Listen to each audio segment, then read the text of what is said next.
Next, we're going to use Lect1 Proforma 1, okay, which is sort of a clean start with the Proforma model already implemented, and I removed all the analysis that was done with basic Excel what-if analysis or scenario analysis tools. And we want to demonstrate in this video the use of analytic solver platform for sensitivity slash what-if scenario analysis.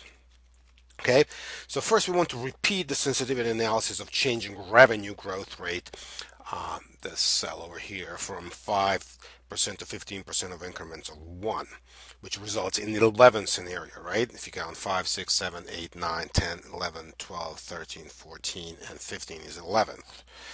Okay, which is going to be significant for a particular reason. But also we want to include 11 scenarios for the cost of goods sold, perhaps 80 to 90% in increments of 1 again, right? So in order to do that, what we need to do is click on the revenue growth cell. So I'm going to zoom in a little bit, click on the revenue growth cell, okay, and then under Analytic Solar Platform tab, which again is assumed to be installed at this point, we choose parameters, sensitivity, okay.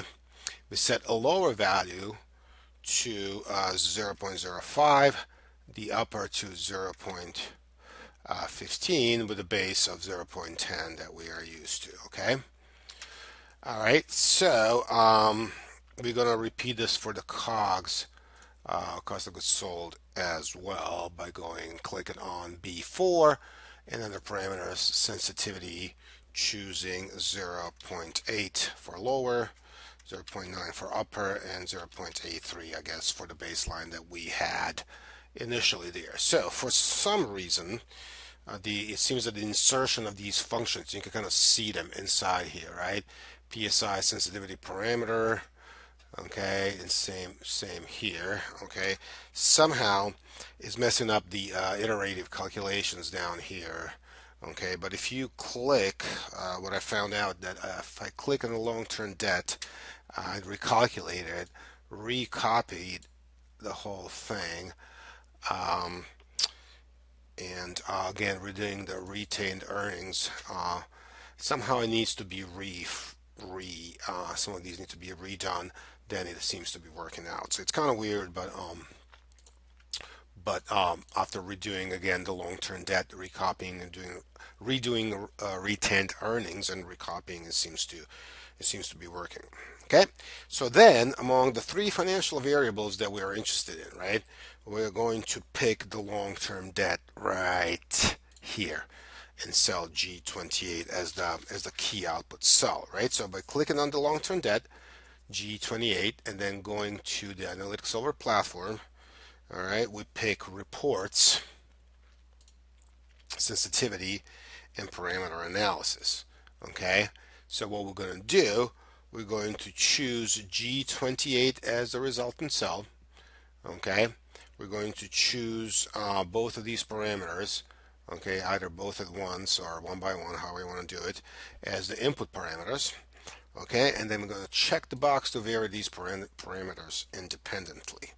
Okay, before we click OK, I'm just going to comment that this major access points, I think default is 6, assuming I guess 5 different values. I think I changed this at some point to 11. Make sure you have 11 here for major access and minor access points. And I think that this is the only one that really matters, and that corresponds to the that range of percentages from 5 to 15 for revenue growth and from 80 to 90 for the cost of goods sold. When you click OK, it runs the analysis. Okay, inserts a new sheet called sensitivity analysis report. I'm going to zoom in a little bit here so you can see it. The output is not all that pretty to look at, so it needs to be really edited for clarity. So something like projected 20, 30 long term debt by revenue growth, and cost of goods sold as percent of revenue. Okay, and then maybe we'll call this cost of goods sold as percent of revenue. Okay, and then maybe I insert a column here, move some of the stuff around, and I'm gonna unmerge that. Okay, so there's some messing around you sort of have to do. And here, this is the revenue growth, right? Revenue growth that you can then highlight.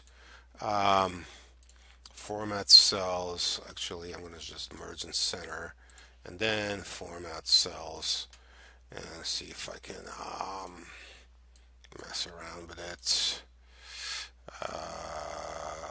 Vertical, horizontal. I think it's vertical. Center. Yep. Okay. That makes it a little bit more presentable. So each one of the numbers here is the projected 2030 long-term debt for a particular combination of cost of goods sold as percent of revenue, like 83%, and a revenue growth of 10%. This should give you this familiar 2.748 a long-term debt projection for that particular scenario. Next, in addition to the table, you can also generate a sensitivity analysis with visual aids, namely charts, by clicking on a chart sensitivity analysis, parameter analysis. But you have to be in the you have to be in the pro forma model, and you have to click on the output parameter and then do chart sensitivity analysis, parameter analysis, same G28, both of these guys, and that will generate a chart eventually, which you can copy to clipboard and then sort of paste. Let me zoom in. I don't know, let's see, paste somewhere here as a picture. That shows you the growth from sort of the lower cost, higher revenue growth. Okay, so the debt is the longest in this corner, and then sort of growing up to the highest debt levels for high cost of 90% and really low growth rate of 5. Okay, so I'm going to save that. So in addition to the two-way table sensitivity analysis, which is what this was or is, let's try to identify the most influential parameters having the greatest impact on that long-term debt projection in 2030. All the parameters are varied around the base levels with plus minus 10%. So what we need to do, we need to remove the sensitivity functions, specifically this one, okay, by just typing the number 10% over it, and this one by typing 83% over it. And I believe those were the only two, because if we do not do that, then the analysis is going to assume that you're going to vary these, through those ranges 5 to 15. 80 to 90%, and that's going to then be out of sync with the rest of the parameters. So in order to have the apples to apples, we'll start with no parameters defined, essentially. Okay, and to show that this is a particular simple analysis to run, all you have to do is click on that 2030 long-term debt and choose under Analytics Solver platform parameters identify. That's it. This runs the analysis, and the resulting tornado chart, this is this chart here, okay, clearly shows that cost of goods sold, which is cell B4, okay, I don't know, I can't see that, but you should be able to remember it, has the single largest impact, disproportionately largest impact. Remember, each one of these cells, each one of these parameters is changed plus minus 10% around its base value. Okay, so cost of goods sold has the highest impact on the long-term debt. Okay, the pluses and minuses interpretation is a little bit reversed in this example. The red, the negative, right? The negative actually is good because lowering cost of goods sold by 10% down to about 75% here.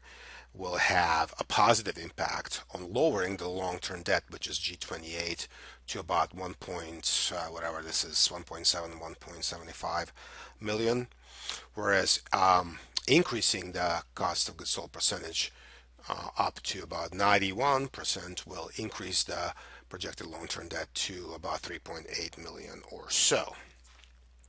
Okay, the initial level of B23, which is the plant and equipment at cost, this 2 million in B23, is the next sort of largest contributor to the variation in projected long-term debt, but significantly, less so than cost of goods sold.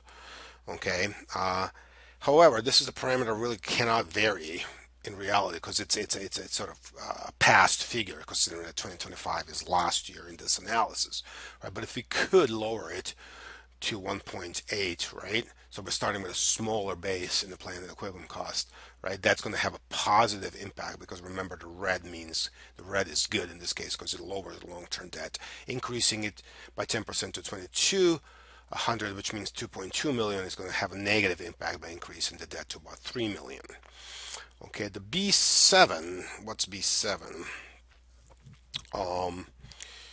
Okay, so B7. So I'm gonna at this point sort of just copy this chart to the clipboard and close this so I can actually scroll up.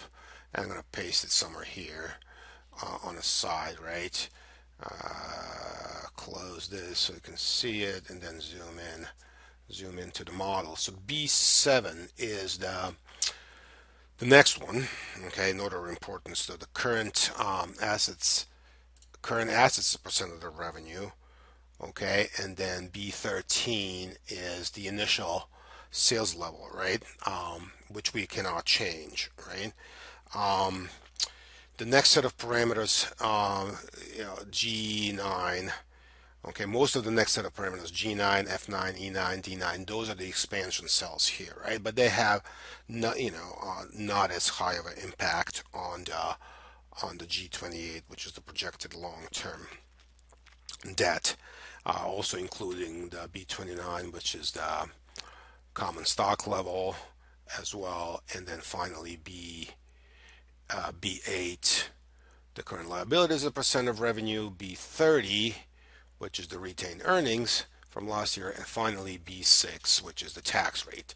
Okay, so all those are relatively marginal, but what I wanted to do by going all the way to the bottom is showing that actually B5 or B3, I'm sorry, the revenue growth, which was our key sort of parameter, interestingly enough, is not on this list. Okay, I'm gonna zoom in, make sure to save this file, and I'll switch back to the presentation and hit the summary slide. Right, so this concludes the series of videos on the first part of the class, introducing the basic modeling concepts, and repeatedly emphasizing that the focus of this class is on using the spreadsheet models as a critical part in the problem-solving process. We described the problem-solving and modeling processes in some detail and begun to demonstrate how to build and use spreadsheet models for analysis with the pro forma mini case. Okay, and this is going to be a good place to stop.